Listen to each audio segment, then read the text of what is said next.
tempo is something that both pros and amateurs have to work on alike. And for me, just thinking of going slower doesn't really cut it. So how would you advise someone trying to establish a good tempo? Well, I think there's various tricks that people use.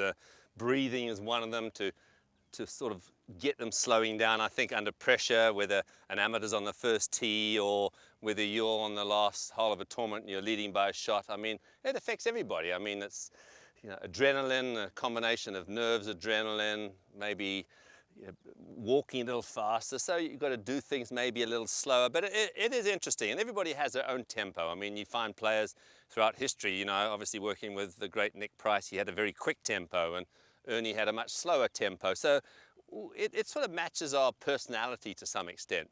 And just swinging slow is not necessarily the right thing to do. I think some people actually swing too slowly. You know, I think, you know, many players, I've actually got them to speed up.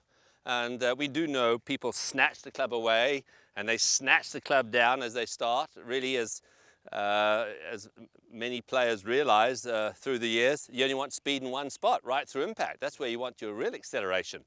But I think one of the things you can do with the A-swing, you can really control the pace of your swing with your pivot. And I'll say it again, control the pace of your swing with your pivot. In other words, do not let the arms and hands outpace the pivot motion, because this is something you can control. The way that you wind up, as you swing back here, you wind up the pivot. So the fact that the club is traveling a shorter distance, in reality, the swing should be quicker.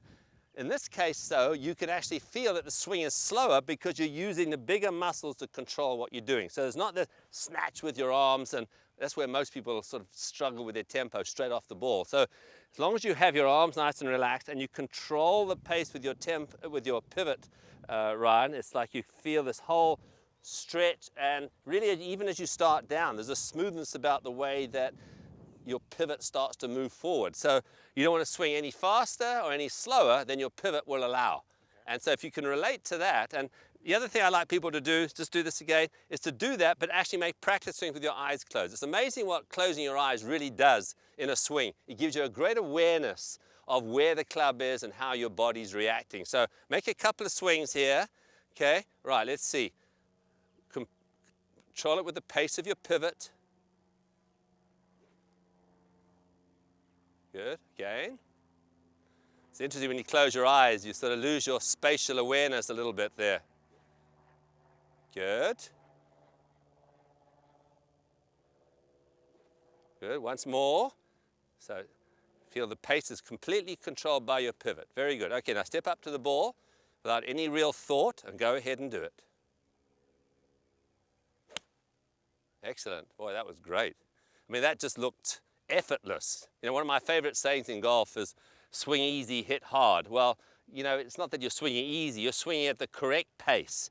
And that is something which, if you get into trouble with your tempo and you're feeling you're getting tight, make those swings with those eyes closed, and really remember, everything's controlled by your center. The inside, it's like a small cog, as I like to describe it, is controlling the big cog, which is the outside. And if you can control that and not let this go crazy, either too slow or too quick, your tempo is going to be perfect. So try that, folks.